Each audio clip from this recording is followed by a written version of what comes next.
Je vais maintenant laisser la parole à Yves Armel-Martin, qui a donc officié sur ces labos, qui les a portés et qui est là. Alors, je pense qu'il va apparaître sur votre écran et qui va être épinglé avec les différentes personnes qui ont vécu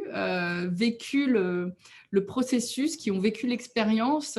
Donc, je pense que vous allez voir apparaître Karine Demoux, qui est chef du pôle adjointe à la mission publique du Conseil départemental de Haute-Loire, Cécile Gaillard-Roverdi, qui est responsable de l'unité publique et territoire, Conseil départemental du Val d'Oise, Denis Pellemani, directeur de la culture et du sport du Conseil départemental de la Nièvre, et puis Sébastien Priou-Bernard, qui nous rejoindra durant la table ronde, qui est adjoint à la DGA dans le département du Rhin et qui nous rejoindra en cours de table ronde parce qu'il est pris sur des engagements. Alors, est-ce que tout le monde est là? Bonjour à tout le monde. Yves Armel, donc du coup, Yves Armel, finalement, on ne t'a pas présenté depuis hier et je trouverais ça intéressant de le faire et important parce que tu as porté toute la dynamique qui a eu lieu à travers des méthodologies que tu connais bien, que tu maîtrises depuis longtemps avec le Bureau des possibles. Peut-être tu peux justement nous dire deux mots de quel est ton métier et aujourd'hui, voilà, quel est un peu ce Bureau des possibles, ce que vous faites. Merci, merci Sylvia. Oui, rebonjour à tous.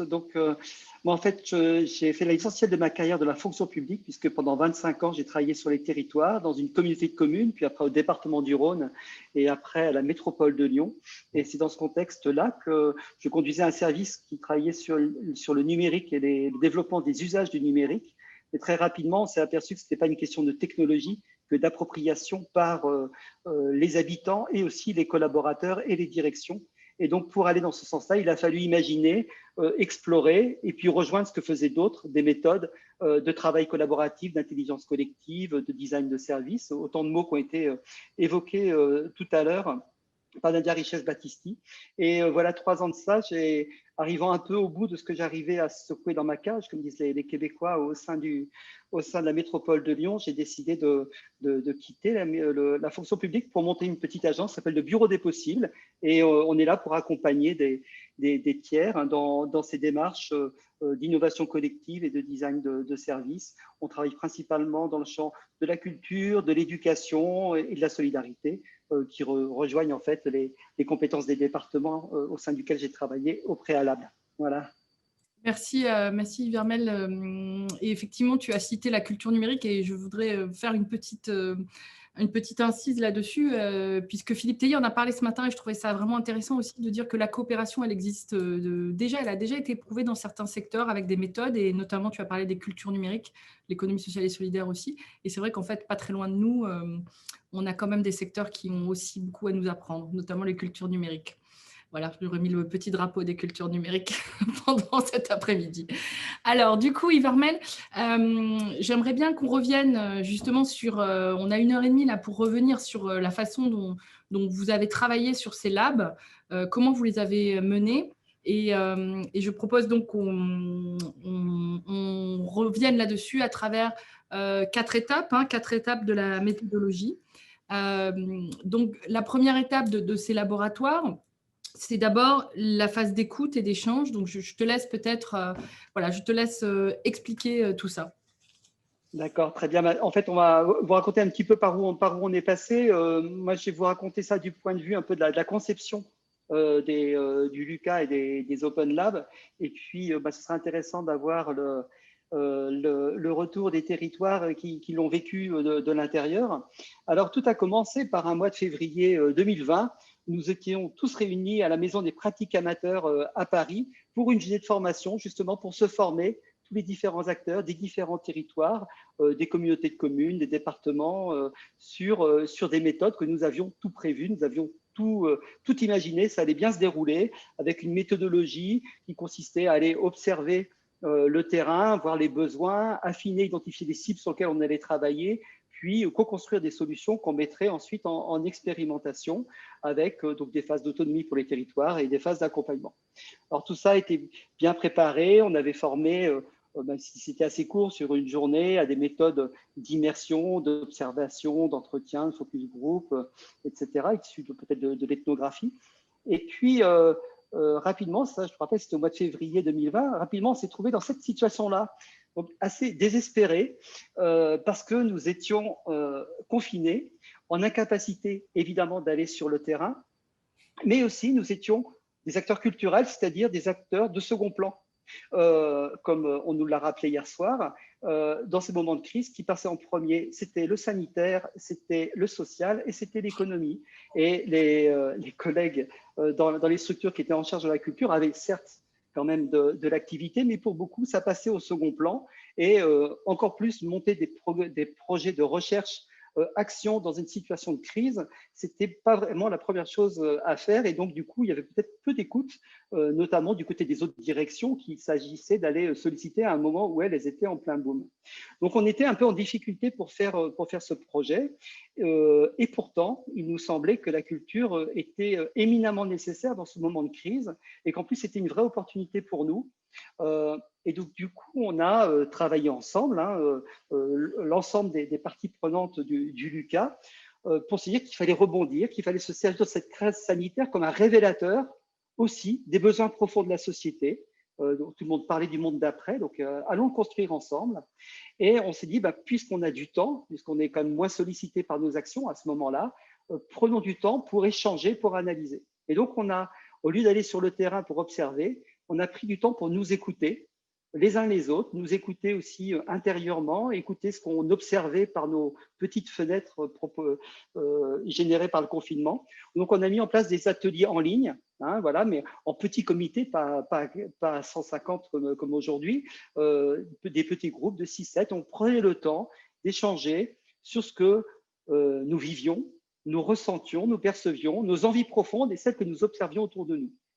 Et puis, on a mis en place comme ça un petit format d'échange basé sur les formats pratiquement du co-développement adapté en ligne.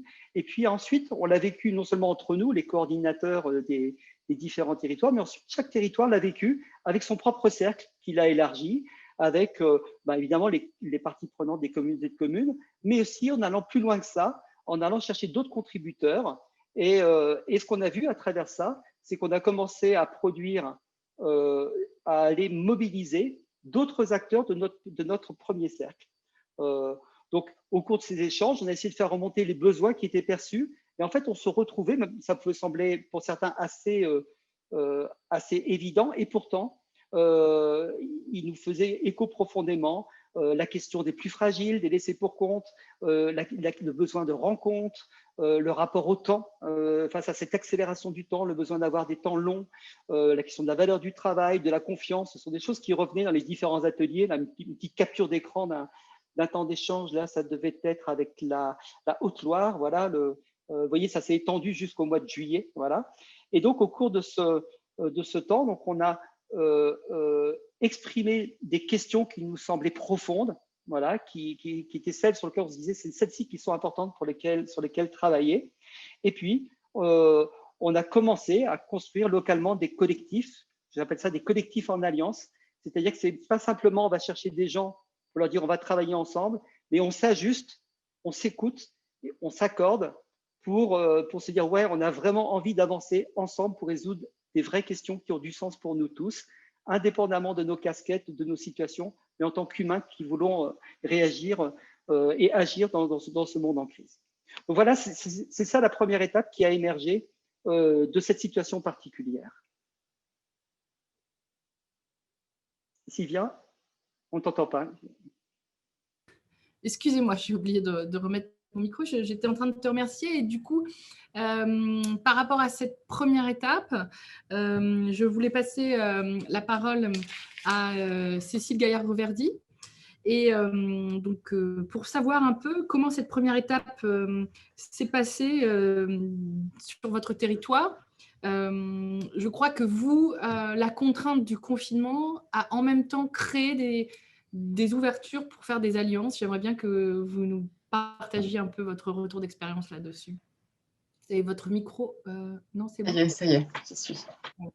Donc, effectivement, ce qui s'est passé avec un peu de recul, c'est qu'au moment donc de la candidature pour l'Open Lab, il y avait évidemment une volonté de faire coopération, d'aller regarder un peu de plus près ces endroits où on sait qu'il y a friction, où on sait qu'il y a désaccord, où on sait qu'il y a… voilà. Et du coup, alors est-ce que c'est par penchant personnel, je ne sais pas, mais en tout cas, le 6 février, je me disais, je vais aller à l'auscultation. On va aller ausculter précisément, avec beaucoup d'attention. On avait prévu comme ça tout un plan un peu complexe, il faut dire. Et le confinement est arrivé.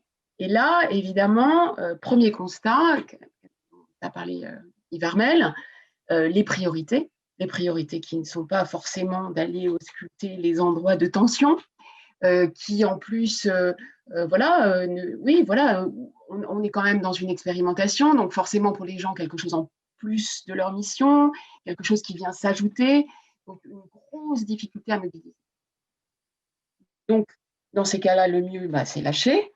Et là, la fédération nous réunit, nous écoute et ressort cette idée de partir d'une forme de diagnostic de notre vécu du confinement. Donc, avec le recul, moi, je suis épatée, en fait, de la puissance de ce qui s'est passé.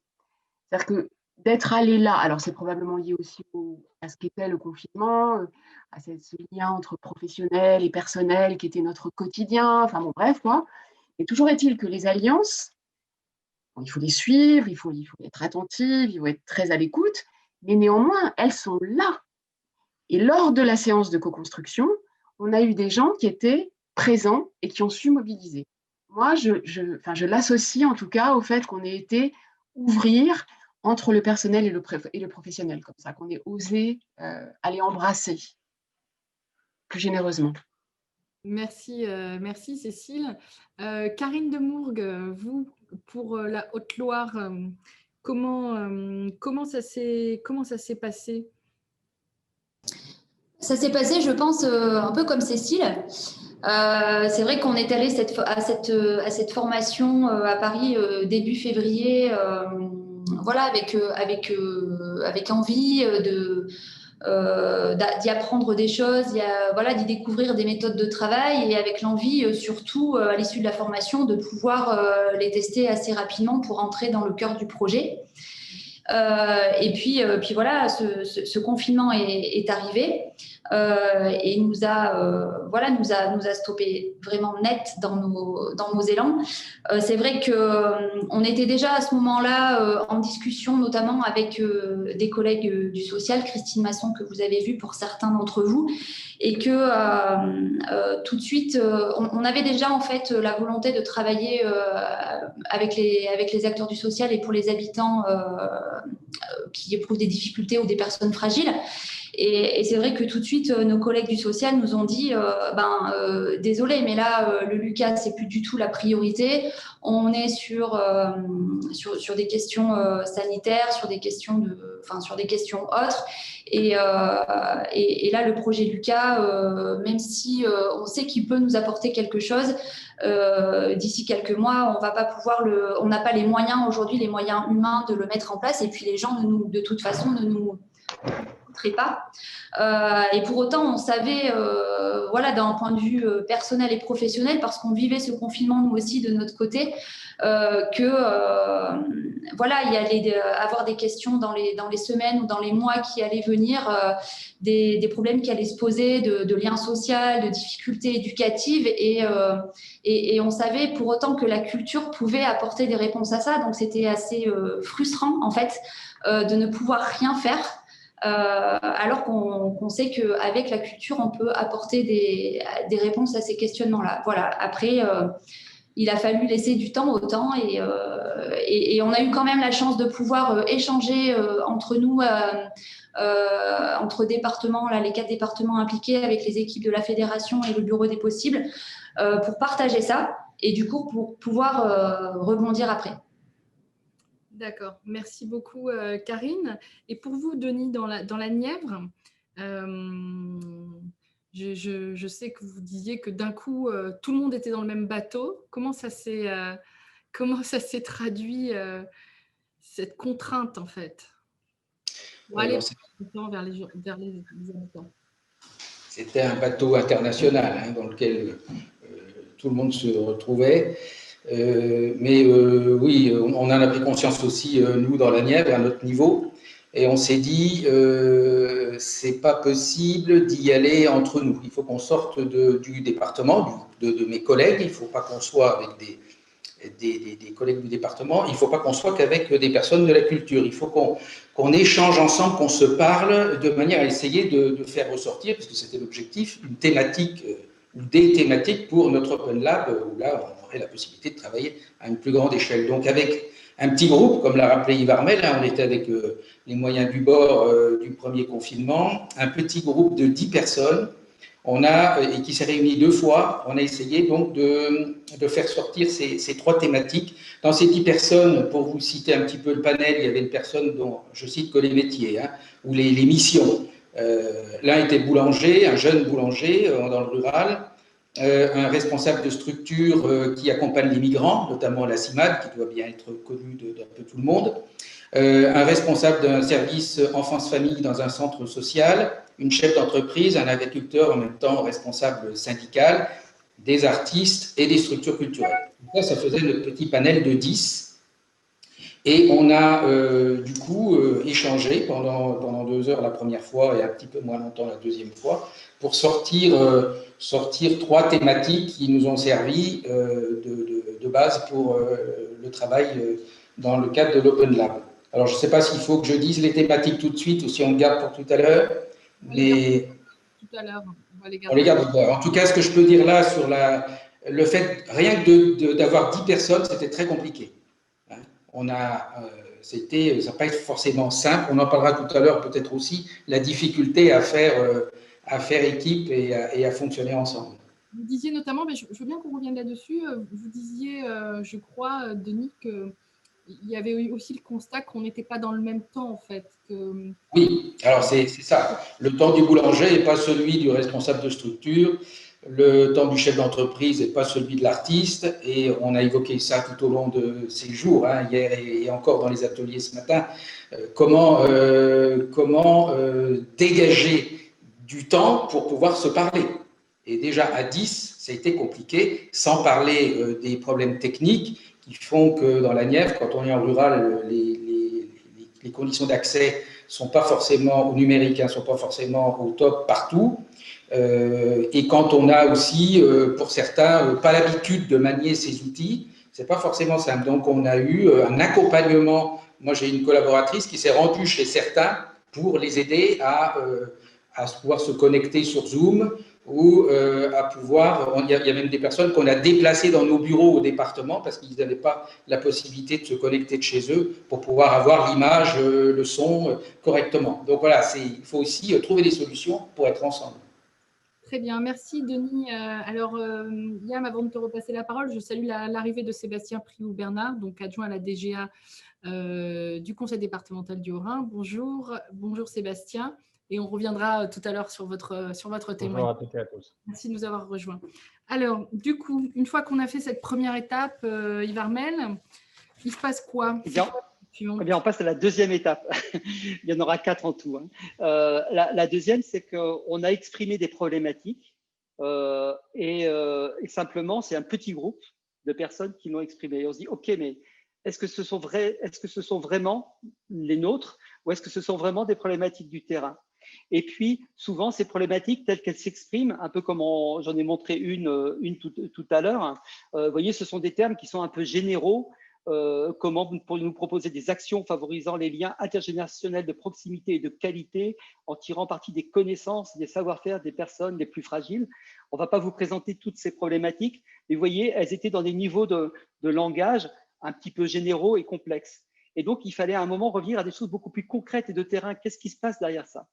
Donc, pour ça, il fallait aller quand même à la rencontre des habitants en se déplaçant quand on pouvait se déplacer. Donc là, c'est quand on a pu sortir du confinement au mois de juillet ou à la fin juin et puis pendant l'été, ou alors en les appelant, hein, on fait ça au téléphone. Donc il s'agit d'aller les écouter, d'aller les interroger sur nos hypothèses et leurs attentes, et puis collecter des situations ou des récits. C'est-à-dire que par rapport à ces présentations, à nos idées, on est allé essayer d'avoir des histoires de vie qui viennent illustrer les problématiques sur lesquelles on voulait travailler. Hein, vous savez que si on veut faire réfléchir des gens, il faut aussi avoir pour la suite, il fallait aussi avoir des exemples très concrets pour pouvoir fonctionner dans le réel et pas simplement dans les idées que nous avons de la réalité. Donc là, vous avez par exemple des collègues qui se sont faits sur des carnets à la sortie je pense, de festivals. À droite, vous avez des fiches persona qui ont été retranscrits après. Donc, on a fabriqué des personnages représentatifs de réalité du terrain. Il y en a qui se sont déplacés sur le terrain et qui sont allés faire des enquêtes à la sortie d'événements qui étaient programmés dans les départements. Peut-être qu'ils nous l'expliqueront. Et puis, ça a permis de produire soit des verbatims, comme vous voyez là. Donc, il y avait des verbatims qui venaient illustrer, des prises de parole qui venaient rendre concret des questions qui avaient été pressenties en étape 1, ou alors là, des personas, ce sont des situations de vie, des histoires, où on raconte ce qui est arrivé à Christelle, qui a 32 ans, et quelle expérience qu'elle a vécue, quelles sont ses motivations, ses difficultés. Et le fait d'avoir des cas concrets comme ça devait nous aider pour l'étape d'après, pour ne pas simplement être dans un monde idéal. Voilà. Et donc, à la fin, les problématiques qui semblaient vraiment en phase avec cette réalité étaient gardées pour la phase suivante de co-construction et illustrées par les exemples que l'on vient de citer. Donc voilà, dans cette deuxième étape, aller à la rencontre d'habitants, du terrain et produire des verbatims, des situations vécues qui viennent illustrer les thématiques qui avaient été imaginées dans la phase précédente.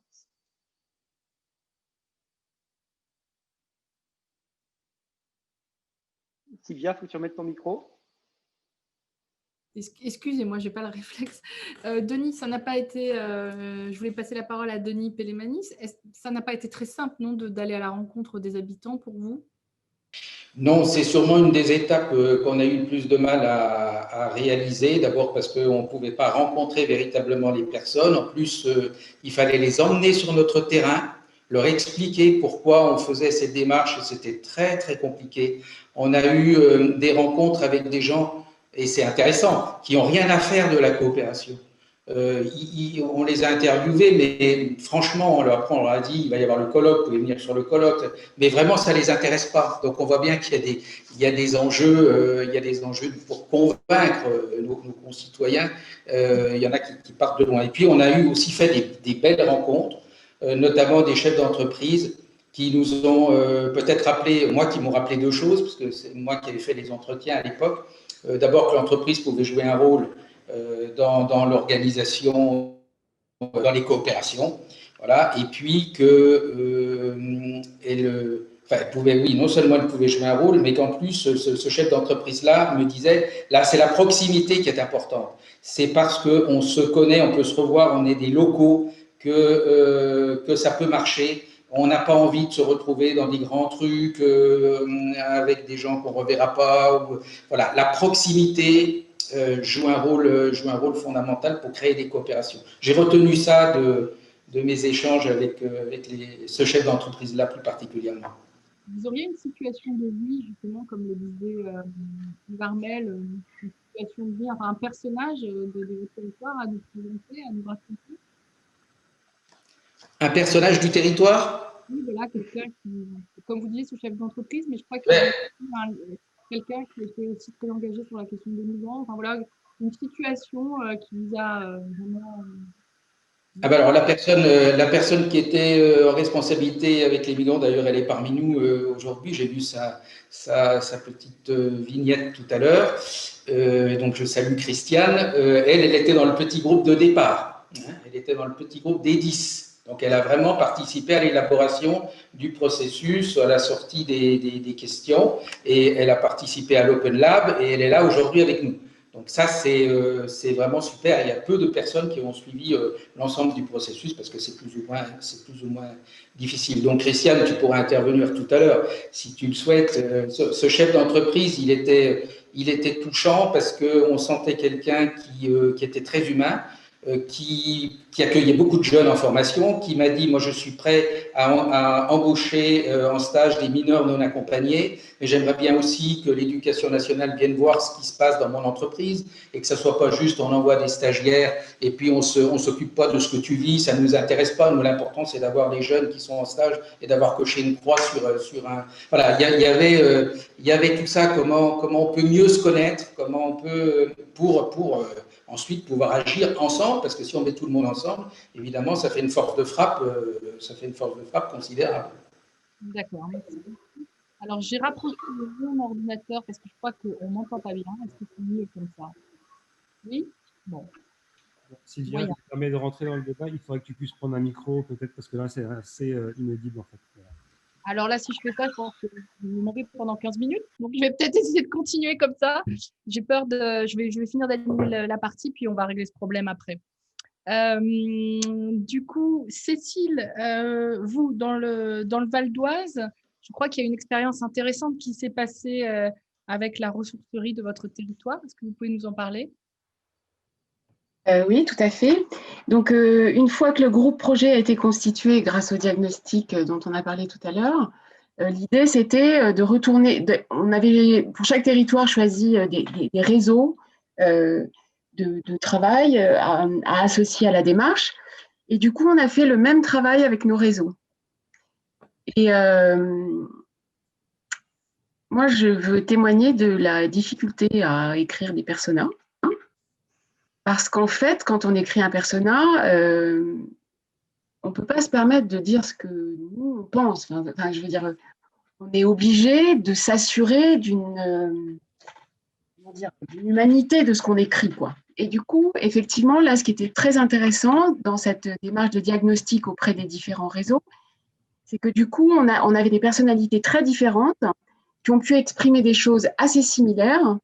Et du coup, dans l'idée toujours de rendre compréhensible la grosse problématique hyper complexe qui avait permis de faire consensus, il fallait trouver dans ces différentes paroles et expressions, sur encore une fois une situation personnelle et professionnelle qui des fois était quand même très rude pour certaines des personnes qui ont pu témoigner, il fallait trouver comme ça une sorte d'équilibre qui signifiait la thématique tout en étant ce que j'avais perçu de ce que les gens avaient signifié.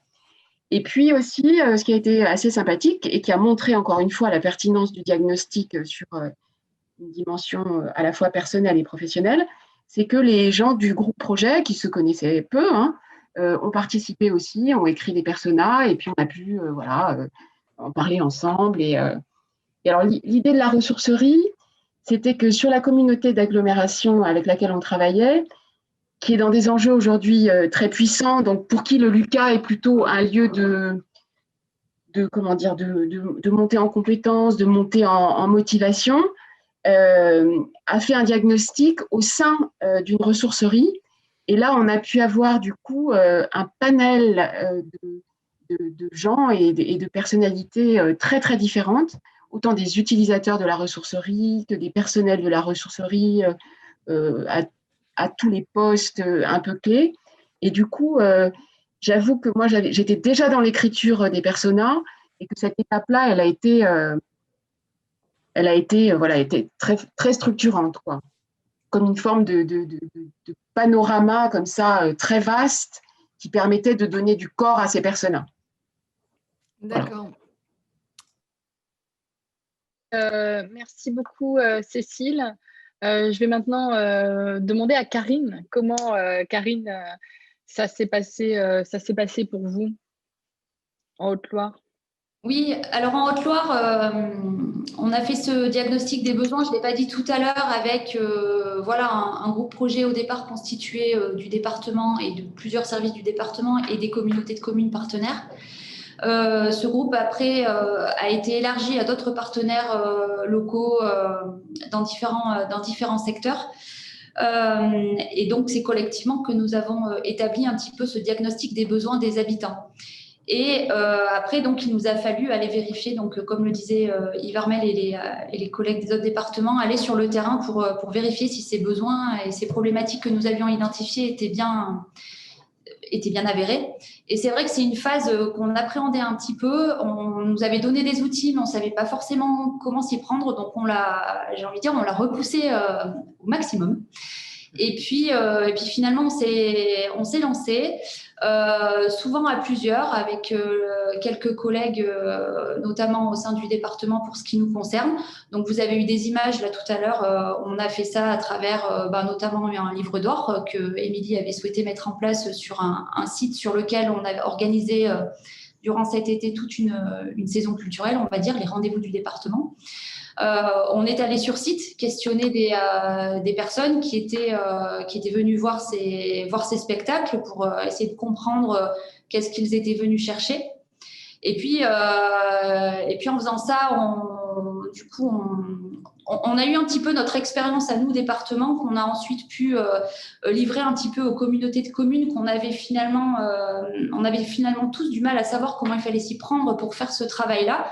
Donc, comme on l'a fait, ensuite, on a livré un petit peu notre expérience, ce qui a permis ensuite aux 2 communautés de communes de réaliser ce travail encore d'une façon tout à fait différente, puisqu'il y a une communauté de communes qui a décidé de faire tout simplement une réunion de travail avec quelques acteurs variés aussi de son territoire pour poser quelques questions assez simples autour de ces problématiques.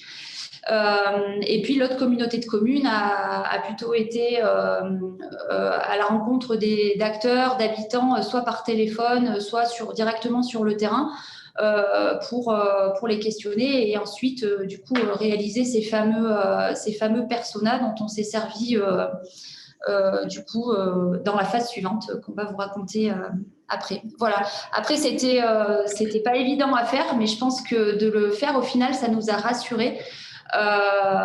Sur le fait qu'on avait identifié les bons besoins et ça nous a permis aussi de les compléter surtout. Très bien. Vous auriez un exemple de persona que vous avez esquissé grâce à ces entretiens? Oui. Je me souviens, on est allé donc sur ce site chez nous, qui est un site naturel qui s'appelle la Pinatelle du Zouave, et vous en avez vu aussi une image. Donc cet été, on y a organisé un concert. Donc on a été sur ce site-là et voilà. Donc je vais vous dire moi ce que j'ai fait parce que c'est plus simple, c'est ce que j'ai le plus en mémoire, mais. Voilà, du coup, je suis allée à la rencontre d'une jeune. Au début, c'était un jeune homme, un monsieur, et puis il était avec sa femme. Finalement, c'est sa femme qui a pris le relais dans l'entretien. Et du coup, ce qu'on en a tiré, c'est que voilà, c'était une personne, une femme, voilà, d'une 50aine d'années. C'est comme ça que ça s'est présenté, qui était en vacances en Haute-Loire, mais qui connaît bien la Haute-Loire, qui revient souvent parce qu'ils ont des attaches familiales et amicales. Cette personne-là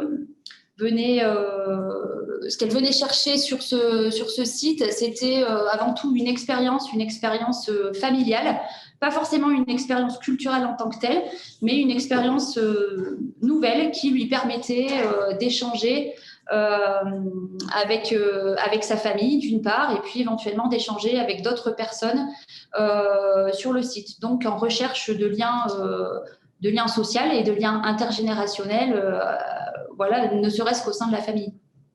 D'accord. Merci beaucoup. Merci beaucoup, Karine. Alors maintenant qu'on a été sur le terrain, qu'on est allé à la rencontre des habitants, qu'on a un peu, on va dire, éviter les biais, ce qu'on appelle les biais cognitifs, qui sont de penser que nos problèmes sont les problèmes des autres, et qu'on a identifié vraiment les besoins. Qu'est-ce qu'on fait, Yves Armel? Voilà, donc on passe donc à la 3e étape où on met en place des ateliers de co-conception. Donc on va réunir des collectifs d'acteurs locaux, d'une part, donc il faut déjà les réunir, et ensuite avec eux, co-construire des pistes d'action. Alors, première étape, c'est très lourde. C'est pas tant de conduire l'atelier lui-même, c'est de réunir les personnes pour l'atelier et d'aller les trouver. On a déjà vu la difficulté qui a été dite précédemment, c'est déjà pour aller réunir 10 personnes pour les entendre et puis après aller en trouver d'autres pour pouvoir se confronter à leur réalité, c'est compliqué. Mais alors, réunir 40 ou 50 personnes pour travailler ensemble sur une demi-journée ou sur une journée, c'est une complexité puisqu'il faut les mobiliser, leur demander un engagement. Hein. Et le plan de table des personnes qui viennent à cet événement est hyper important parce qu'on ne leur demande pas de faire de la figuration, on leur demande, de s'engager, d'être représentatif à la fois des besoins, mais d'être peut-être demain des acteurs qui vont porter certaines de ces actions. Voilà. Donc, on avait des profils qui étaient très variés, et plus ou moins variés suivant les territoires. Voilà, donc, il y a des réalités qui sont différentes suivant les territoires. Là, j'ai mis deux répartitions, par exemple, du type de personnes. Ce n'était pas tout à fait les mêmes suivant les territoires. Ensuite, comment les faire venir? Alors, ça va depuis, là, j'ai mis le flyer de la Haute-Loire à gauche qui avait fait pour des ateliers de travail, pour les invités, pour diffuser l'information. Et puis à droite, j'ai mis ce qui a été beaucoup utilisé aussi, c'est-à-dire la relation de 1 à 1 où il a fallu aller chercher des gens pour les convaincre de venir. Je pense que les aspects de réseau étaient super importants. Et là, ce n'était pas simplement les chargés de mission qui sont autour de la table, mais pour le coup, c'est déjà le petit collectif qui s'était construit, hein, voilà, et notamment les communautés de communes et les différents acteurs qui étaient déjà embarqués dans les étapes précédentes, étaient des premiers relais pour inviter d'autres personnes. Alors après, comment ça s'est déroulé? Donc, on a eu du présentiel et du distanciel. On a eu la chance d'avoir une rencontre en présentiel, mais avec des distances de sécurité, et donc qui avait été fait donc au Val d'Oise. Donc, j'ai préféré vous montrer des photos de ce qui se passe en présentiel. C'est toujours plus joli qu'à distance. Donc là, en général, là, c'était donc sur une demi-journée. Ça commençait par une plénière d'accueil pour que tout le monde comprenne bien la commande et les attentes qu'il y a pour ce temps de travail. Et puis après, on était répartis en sous-équipes, hein, un petit peu comme on a fait ce matin quand on s'est répartis dans des sous-équipes, puisque si on veut travailler de manière constructive, on ne peut pas le faire dans des grands groupes. Hein. Au-delà de 7-8 personnes, il y en a toujours qui sont passifs et qui n'ont pas vraiment leur place. Donc, on essaie plutôt d'être sur des groupes autour de 7 participants, de manière à ce que chacun puisse avoir vraiment et de l'espace de parole et de l'espace de contribution. Les groupes étaient pensés de manière à être plutôt pluridisciplinaires et avoir le plus de diversité possible. Et donc, vous voyez un groupe là, à l'image, qui découvre et le thème et les personas qui ont été ramenés du terrain dans les phases précédentes pour s'approprier la question qui a été donnée. Et puis ensuite, il y a tout un temps d'écoute entre eux pour voir, OK, mais est-ce que cette question, c'est une vraie question? Est-ce qu'elle me parle personnellement? Quelle est la réalité de cette problématique? Donc, on creuse la question pour savoir quelle est la question derrière la question, le pourquoi du pourquoi. Et puis, après, on rentre plutôt dans une phase où on va brainstormer pour faire émerger des actions et des solutions. Donc, voilà, donc le groupe brainstorm, émet différentes idées. Et puis après, il va falloir sélectionner ces idées. Et pour les sélectionner, on avait des critères. On voulait plutôt des actions qui soient portées par des membres du groupe. C'est-à-dire qu'on ne cherchait pas à avoir des idées pour avoir des idées. On cherchait des idées. Ne proposez que des idées dans lesquelles vous êtes prêt à vous engager derrière, au moins quelques membres du groupe. Proposer des idées qui aient une dimension culturelle, des actions. Proposer des actions qui soient légères et faciles à mettre en place. Voilà, on ne cherchait pas à changer le monde avec des énormes ambitions, mais plutôt des choses agiles et faciles à mettre en place. Et donc, une fois qu'ils s'étaient mis d'accord sur une idée, on leur remettait un livrable à produire, c'est-à-dire une fiche projet grâce auquel ils allaient pouvoir décrire de manière plus précise leur idée. Donc là, on voit l'équipe en train de remplir sa fiche projet. Donc là, c'est quand ça se fait en présentiel. Voilà, ils remplissent ces différents éléments d'une fiche projet. Et puis ensuite, un petit temps de plénière où les différentes équipes à tour de rôle viennent prendre la parole et présenter le résultat de leur temps de travail et la proposition de leur idée. Dans la Nièvre, pour avoir un autre exemple qui cette fois-ci était distanciel, donc on a eu des formats différents qui allaient de la demi-journée à la journée complète. D'accord. Dans la Haute-Loire, c'était une journée complète, matinée et après-midi entièrement à distance. Dans la Nièvre, c'était sur une fin d'après-midi et une soirée. Hein. Après, la dynamique globale était une plénière en début, une plénière à la fin, et puis du travail en atelier au milieu avec exploration de la thématique, brainstorming pour faire émerger des idées, sélection d'une idée et développement d'une action avant la mise en commun. Ce que l'on voit qu'il y avait de particulier dans la Nièvre, c'est que la Nièvre avait invité parmi les participants des chefs d'entreprise et des acteurs de la vie économique qui ne pouvaient pas se libérer dans la journée. Et si on faisait tout en soirée ou en week-end, il y aurait eu aussi d'autres acteurs qu'on n'aurait pas pu mobiliser. Donc, on s'est mis à mi-chemin entre les deux et il y a eu des équipiers complémentaires qui sont arrivés à partir de 18h30. C'est une spécificité qui a eu du pour et qui a eu du contre aussi. Voilà. Donc, vous voyez un peu le format. Alors, on est sur… Voilà, et voilà comment ça se passe. Ça, c'est la plénière, c'est la de la Nièvre, justement. Et bien, les brainstorming, quand ils se font en ligne, hein, voilà, ils ont une autre tête que quand ils se font en présentiel. Mais on arrive à substituer et avoir quand même une manière d'avancer. Voilà quelques écrans de la fiche projet remplis à distance. Je ne vais pas vous les présenter dans le détail. Ce qu'il faut peut-être retenir de cette étape, c'est qu'on est sur des formats. Donc, la difficulté à mobiliser, c'est quand même le gros effort de être mis en amont. Et deuxièmement, on était sur des formats qui sont assez denses. En fait, les gens n'ont pas forcément beaucoup de temps disponible et donc il ne faut pas leur faire perdre du temps. Donc, on est sur des temps qui sont assez rapides, assez séquencés, assez découpés. Quand on est à distance, c'est encore plus important. C'est-à-dire qu'à distance, on ne va pas passer 2 jours assis sur sa chaise à juste écouter, etc. Donc, il faut être très dirigé pour prendre assez vite des décisions, quitte à avoir d'autres temps à d'autres moments pour laisser les choses maturer et approfondir. Vous voyez, donc par moment, il faut être plutôt dans les modes de sprint de manière assez intense pour que se prennent rapidement des décisions. Et donc, c'était le cas sur ces ateliers de co-conception. Donc, dans cette étape, en résumé, des ateliers de co-conception en présentiel ou en distance et qui ont produit des propositions d'action qui étaient en réponse aux problématiques et aux enjeux qui avaient été imaginés, identifiés dans les étapes précédentes. Merci Yves Armel. Alors Denis, je voulais vous demander, vous donc l'atelier était en distanciel, comme on dit. Quels sont un peu les résultats de cet atelier? Alors, les résultats de l'atelier, on a réussi à identifier 5 thématiques, mais je voudrais déjà aussi saluer les 2 communautés de communes qui étaient parties avec nous dans l'aventure, hein, Morvan, Sommet et Grand Lac, et puis les Bertranges, parce que je ne l'ai pas fait tout à l'heure, on n'a pas construit ça tout seul. 5 thématiques, et puis on a relu aussi ce qui était sorti des différents groupes après l'Open Lab, et on a dégagé à nouveau aussi 3 autres mots importants, décloisonnés, aller vers et reliés. En plus des thématiques, des projets qui sont sortis de cette Open Lab. Donc, on va voir ce qu'on va faire de tout ça.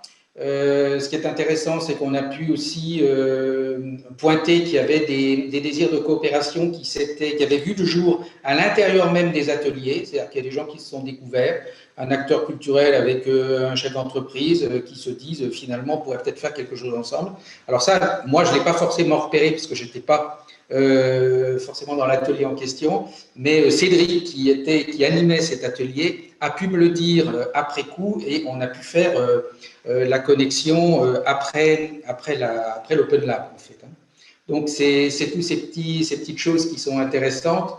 Et puis Yves Armel, tu as parlé des rythmes et du fait de tenter de respecter les rythmes de chacun. C'est pour ça qu'on a fait cette arrivée à 18h30 d'un certain nombre d'entre nous, notamment des élus aussi, qui sont difficilement mobilisables de 16h à 20h. Donc, on a 3 VP à la culture des Comcom qui sont arrivés aussi à cette heure-ci, et le nôtre, celui du département. Donc, on avait 4 VP culture qui étaient présents, ce qui est pas mal. On a 11 communautés de communes dans la Nièvre. Donc, voilà, ça a permis aussi aux élus de prendre la mesure de ce qui était en train de naître. Bon, voilà, il y a les thématiques, mais il n'y a pas que ça. Il y a toutes les interactions qui ont vu le jour entre les uns et les autres. Je pense aussi à Yves Armel, à la méthode qu'a employée Yves Armel, qui a beaucoup intéressé certains acteurs, et je sais que certains sont en contact avec lui pour pouvoir, au sein de leur structure, mettre en place des moyens comme ceux qu'on a pu avoir lors de l'Open Lab dans la Nièvre. Merci Denis pour ce témoignage. Cécile, donc vous, comment ça s'est passé? Je crois que vous avez eu la chance de pouvoir le faire avec des vrais gens physiques. Comment s'est passé cet atelier? Effectivement, on a eu le protocole sanitaire validé, je crois, la veille à 17h. Mais effectivement, c'était en présentiel, ce qui pour moi était agréable parce que comme la mobilisation des acteurs s'est faite pas uniquement par enfin, voilà, je ne connaissais pas tout le monde, donc on a vraiment pu se rencontrer. Effectivement, Denis remerciait les partenaires qui sont les nôtres et ça me paraît aussi important de le faire. Donc,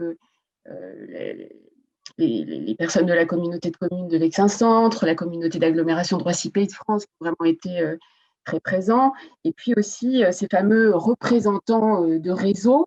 Donc, on avait choisi un réseau de bibliothèques sur une zone très rurale. On avait choisi un réseau d'économie sociale et solidaire, donc sur la zone, elle, plus urbaine, et puis le réseau des foyers ruraux. Et donc, on avait choisi les représentants qui étaient là dans le groupe d'Alliance.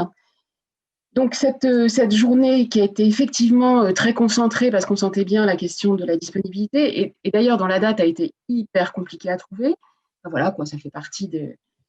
Et alors, on a abouti à quoi ? Je pense que là, c'est important de dire que le critère qui avait été posé quand on a travaillé ensemble, qui était la question de l'engagement, qu'il y ait au moins 2 personnes dans le groupe qui s'engagent sur le projet choisi, sur le projet formalisé. Ça a été super parce que du coup, à la fin de la journée, après, je crois, 4 heures de travail, on a eu 3 projets avec des gens qui étaient prêts à s'engager.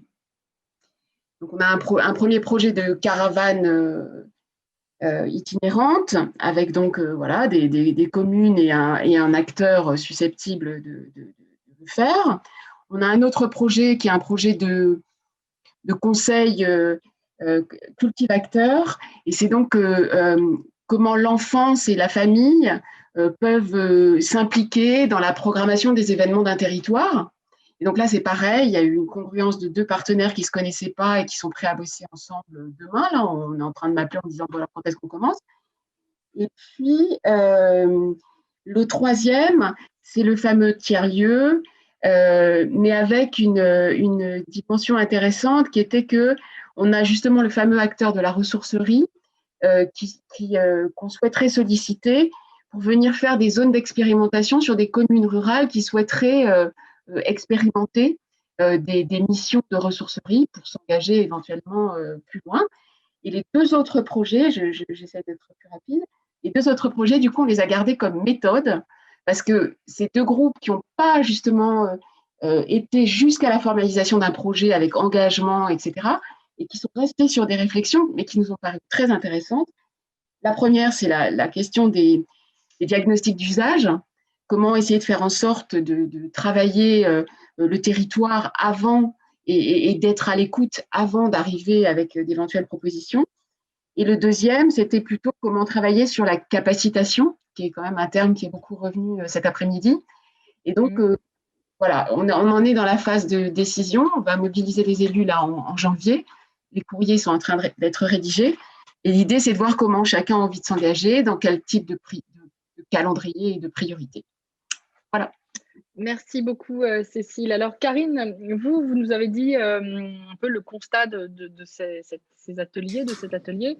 Vous nous avez dit, nous, finalement, on a éliminé les idées qu'on avait imaginées pour les autres. Est-ce que vous pouvez me dire un peu quel est voilà, prolonger un peu cette idée et nous dire sur quoi vous avez abouti, vous, après cet atelier? Oui, nous, cet atelier, donc, il s'est déroulé le 5 novembre et au départ, il devait avoir lieu, comme tous les autres, en présentiel. Donc, on s'est quand même posé la question de savoir si on faisait quand même cet atelier donc en visio, en format numérique. C'est pas forcément évident pour nous au départ, mais effectivement, on était bien entourés avec la fédération et le bureau des possibles, et du coup, ils nous ont assez facilement convaincus sur le fait qu'il fallait le maintenir, cet atelier, et que même en visio, on pouvait faire quelque chose de bien qui tenait la route. Donc, et on a eu, enfin, ils ont eu raison, on l'a fait. Et on a réussi à mobiliser avec Mézin Loire Mégal et Loire Semaine, là, les 2 Comcom avec qui on était associés tous ensemble. On a réussi à a mobilisé pas mal d'acteurs. On était une trentaine de personnes en visio, de différents secteurs, avec une petite frustration qui s'est révélée un peu avant l'atelier sur le fait qu'on n'avait pas forcément de professionnels justement de l'économie, du commerce, de l'artisanat autour de la table.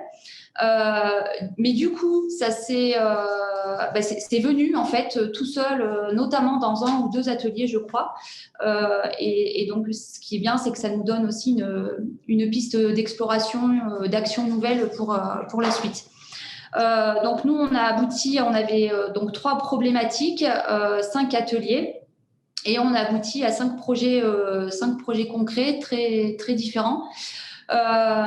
Sur à la fois le lien intergénérationnel, donc le lien social, les espaces, les lieux, et puis toutes les problématiques autour des pratiques professionnelles.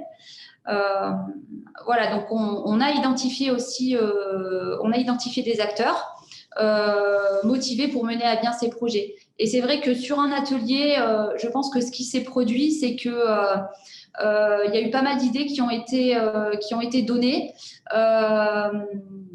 et on pensait que le projet final irait dans un sens, et au final, il n'a pas été dans ce sens-là, il a été dans un autre sens, parce que pour cette question du porteur, en fait, dans le groupe, il n'y avait pas forcément le porteur qu'il fallait pour porter le projet vers lequel on pensait que le groupe se tournerait. Voilà, c'est un petit peu ça qui s'est produit. Merci beaucoup, Karine. Alors, voilà, on a fait la co-conception. Et après, Yves Armel, après. On ne t'entend pas. Tu as ton micro coupé. Oui, bien sûr. Donc, effectivement, on a la suite, mais on a commencé déjà à en parler. C'est Oui. qu'est-ce qu'on fait de ces idées, finalement, qu'est-ce qu'on fait de ces actions. Donc, il faut les décider, il faut éventuellement les expérimenter. Mais au-delà de ça, il faut réfléchir aussi au-delà des projets, puisque quelque part, ce qu'on est en train de construire, c'est des laboratoires vivants. Dans le vivant, ce sont des hommes, des personnes, des collectifs, Oui. des communautés. Et finalement, au-delà du projet lui-même, il faut le regarder, ce qui est en train de se passer au niveau humain, puisque c'est ça qui va durer. Les projets existeront ou n'existeront pas, mais les gens vont rester et eux, ils vont s'implanter durablement, ils vont agir durablement sur les territoires. Donc, en gros, pour chacun de ces Open Labs, ça a généré en gros 5 à 6 projets. Ça a surtout généré des acteurs mobilisés. Voilà, c'est-à-dire qu'au-delà de l'action, la coproduction, faire œuvre commune, c'est coopérer. Et coopérer, c'est créer de l'alliance. Et donc, c'est se mettre en route pour autre chose. Donc, en fait, l'œuvre n'est pas la seule finalité. Hein. Et donc, on a ces acteurs-là. Et puis, je remarque juste très rapidement qu'on retrouve quelques archétypes qui se retrouvent dans différents projets. La question du projet itinérant, hein, qui va fertiliser les territoires, la notion de tiers-lieu et d'hybridation des usages, des aspects très échange de pair à pair, vie ma vie, groupe d'entraide, en intersectoriel, hein, voilà, comment on peut mieux se connaître et mieux échanger et apprendre les uns des autres. Voilà. On a retrouvé ce type de projet à plusieurs endroits sur différents territoires. Donc les suites, c'est comment les élus et les décideurs, notamment sur les communautés de communes et départements, vont se positionner par rapport à ces projets. Et ce qui n'est pas forcément simple, parce qu'il ne s'agit pas simplement de dire, ben voilà, c'est pas comme si le département avait lancé un appel à projet. Vous voyez, on n'est pas du tout dans cette même démarche. On s'est ouvert à ce qu'il y ait des initiatives, et ces initiatives, il ne s'agit pas de les prendre et puis de les faire d'en haut et d'en déposséder les collectifs. Il faut trouver la juste mesure d'accompagner ces projets et les laisser se diffuser. Et donc là, ça va questionner même les outils qu'ont les collectivités pour accompagner ce type de projet. Et puis, il y a la question du passage à l'échelle. Comment on fait pour capitaliser, pour diffuser, pour transmettre et pour ne pas s'arrêter qu'à quelques projets. Et sur cet angle de diffuser, de passer à l'échelle, on a fait un travail un peu particulier avec le Haut-Rhin qui est à remarquer, que je situe dans cette question de l'élargissement.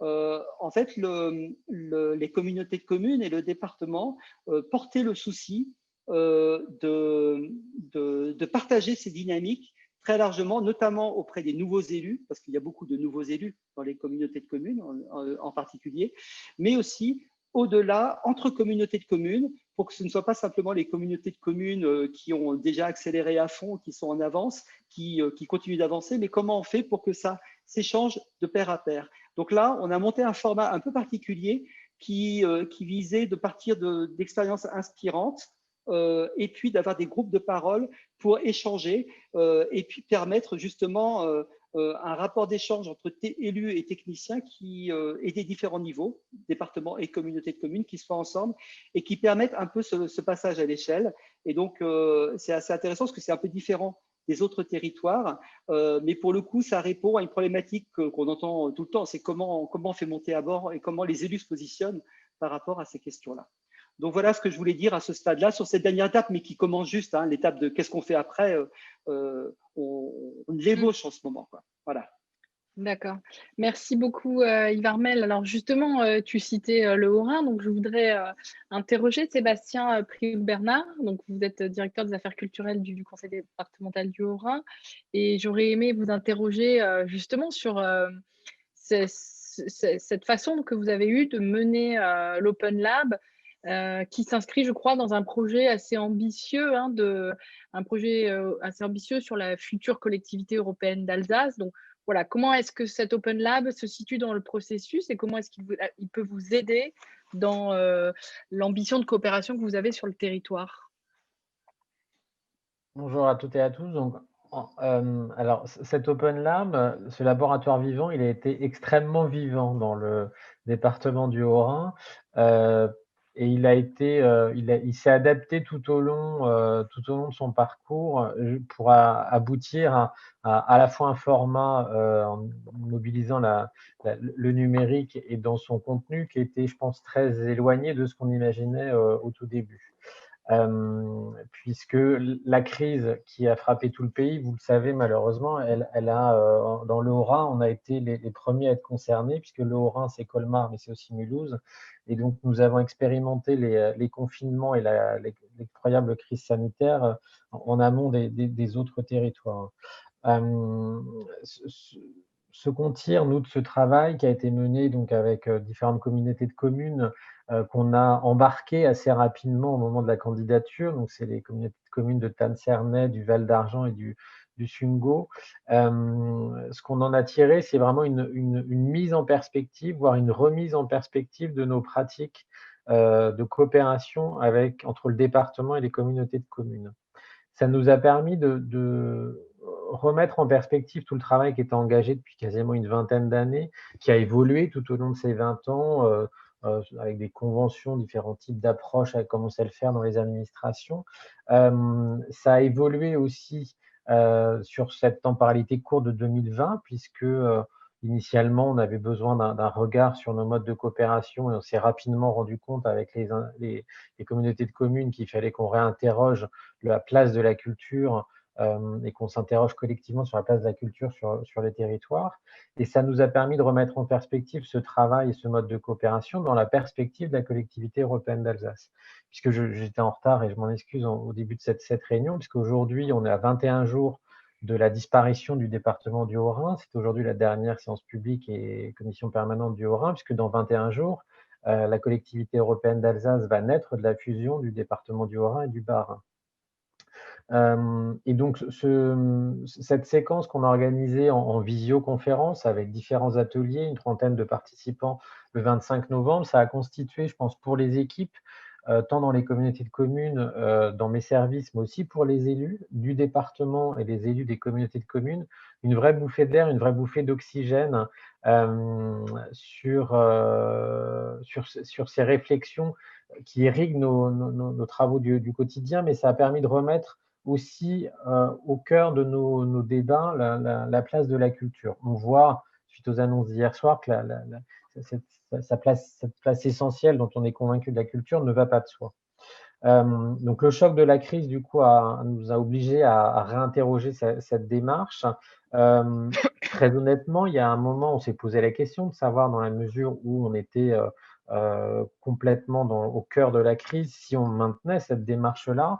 Et en échangeant avec les communautés de communes, on s'est rendu compte que oui, il fallait qu'on maintienne, mais qu'on réoriente et qu'on pouvait pas maintenir la réflexion initiale uniquement sur le mode de coopération, mais qu'il fallait vraiment qu'on aille au-delà et qu'on réponde vraiment à travers cette démarche aux attentes des communautés de communes. Ce qui est le positionnement classique du département dans son mode de coopération.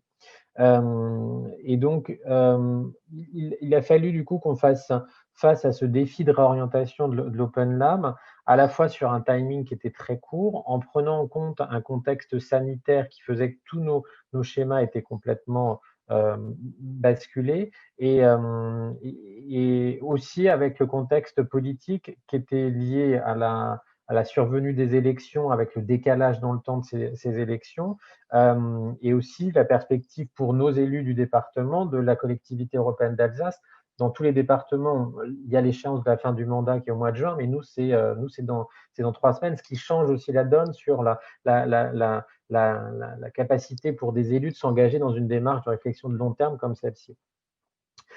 L'intérêt de cette séquence du 25 novembre qu'on a menée, pour moi, il est multiple. C'était 3 heures d'échange qui étaient extrêmement riches, qui étaient vivifiants parce que ça nous a fait collectivement, je pense, du bien, et ça nous a conforté sur la place de la culture sur les territoires, puisqu'on a eu tout un panel d'initiatives menées sur les territoires, qui étaient des initiatives purement culturelles ou quelquefois qui étaient des initiatives qui étaient plutôt de dynamiques locales, des dynamiques sociales, des dynamiques voire économiques, mais qui faisaient le lien entre ces dynamiques-là et la dimension culturelle sur le territoire.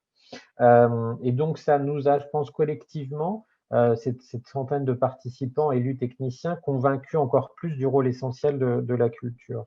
Et donc, l'apport que je vois, moi, il est sur ces différents participants, à la fois sur les élus, puisque dans la séquence de travail que nous avons eue, il y avait des nouveaux élus de communautés de communes, il y avait des élus historiques de communautés de communes, mais qui étaient nouvellement nommés sur la culture.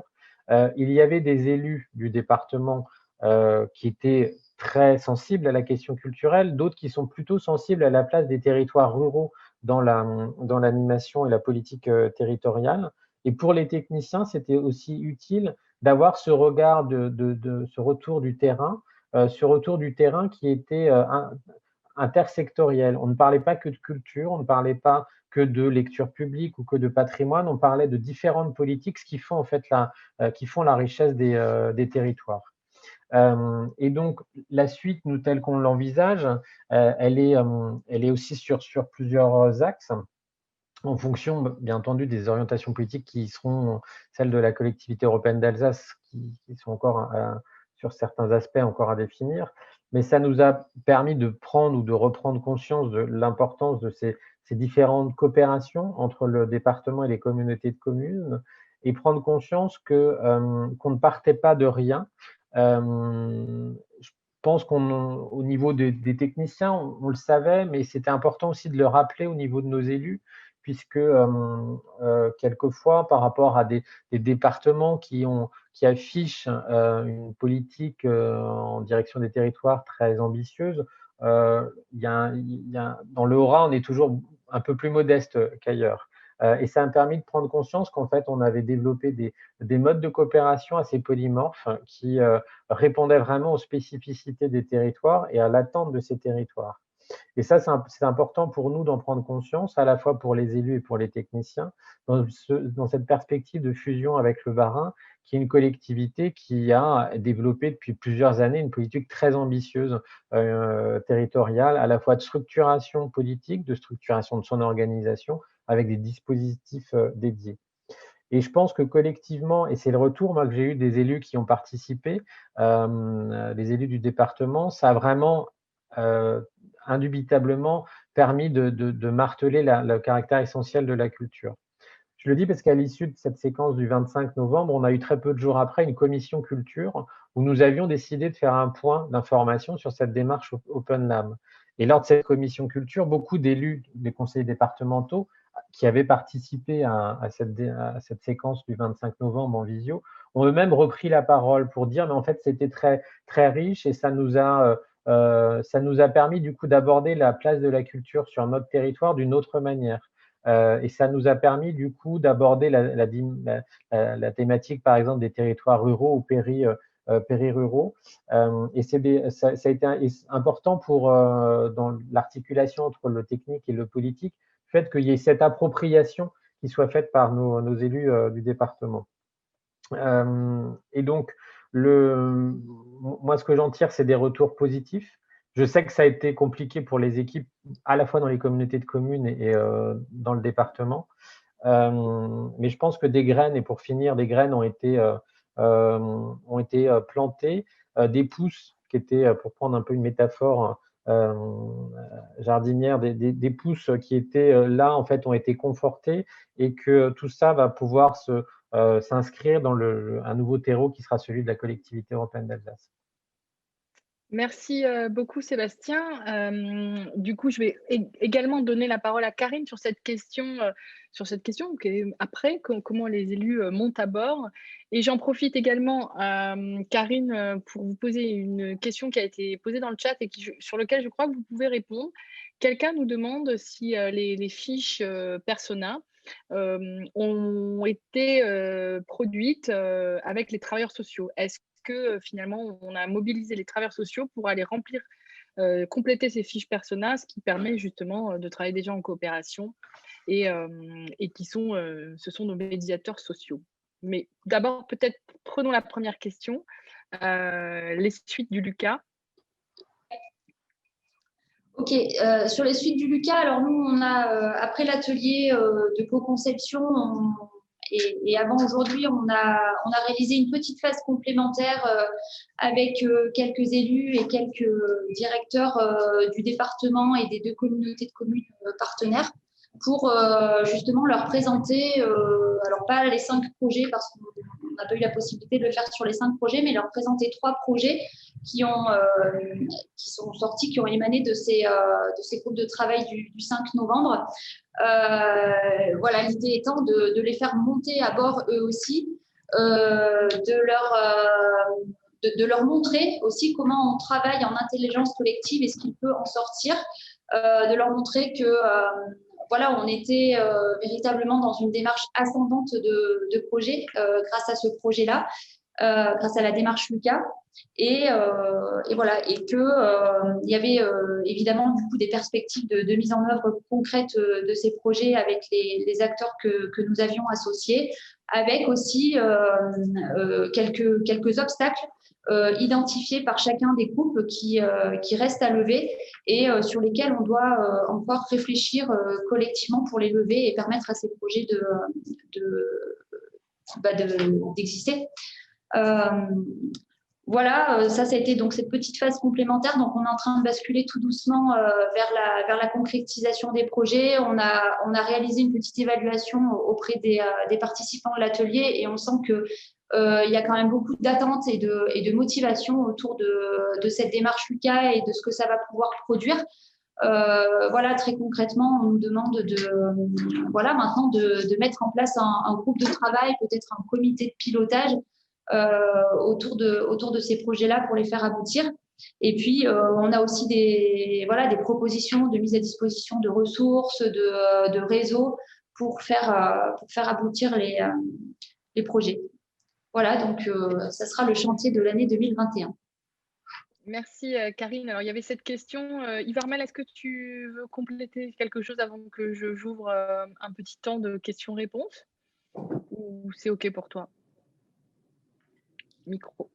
Pardon, sur la suite des projets, non, je pense, pour le coup, c'est un peu jeune pour maintenant. C'est que il faut maintenant prendre le temps de la relecture, de voir ce qui est vraiment utile là-dedans. Il y a le diagnostic.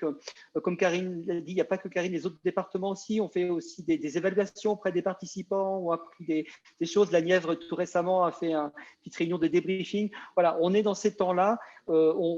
Voilà, donc l'étape suivante va prendre du temps. Voilà, c'est ça qu'on peut dire. Et puis, sur la question des travailleurs sociaux, alors associer les travailleurs sociaux à l'écriture des personas.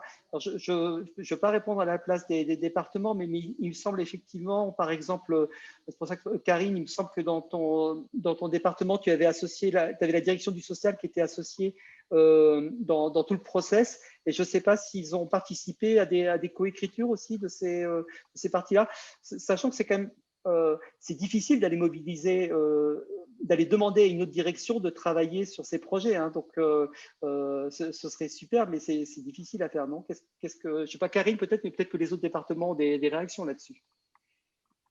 Oui, alors on a travaillé notamment avec Christine sur ces personas. Après, voilà, elle les a pas forcément écrits directement, mais on a eu énormément d'échanges voilà, durant toute la démarche Lucas, et elle nous a permis quelque part de faire connaissance avec son public. Donc du coup de pouvoir voilà, imaginer des personas à l'autre bout de la chaîne en fait. Donc oui, on peut dire, je pense que les travailleurs sociaux ont été associés à l'écriture de ces personas. Alors, je vois un doigt qui se lève, Denis. Oui, dans la Nièvre, c'est vrai qu'on a aussi le vécu de ce colloque qui arrive après l'expérimentation qui a été la nôtre et qui est important, ce qui a été dit pendant 2 jours et qui va continuer à être dit jusqu'à la fin de ce soir. Et pour nous, l'occasion de mettre des mots aussi sur ce que nous avons vécu et peut-être à un moment donné de revenir vers nos collègues, je pense à des réunions de CODIR avec notre directeur général, pour faire une information sur cette question de la coopération. Peut-être on travaillera la question avec la fédération.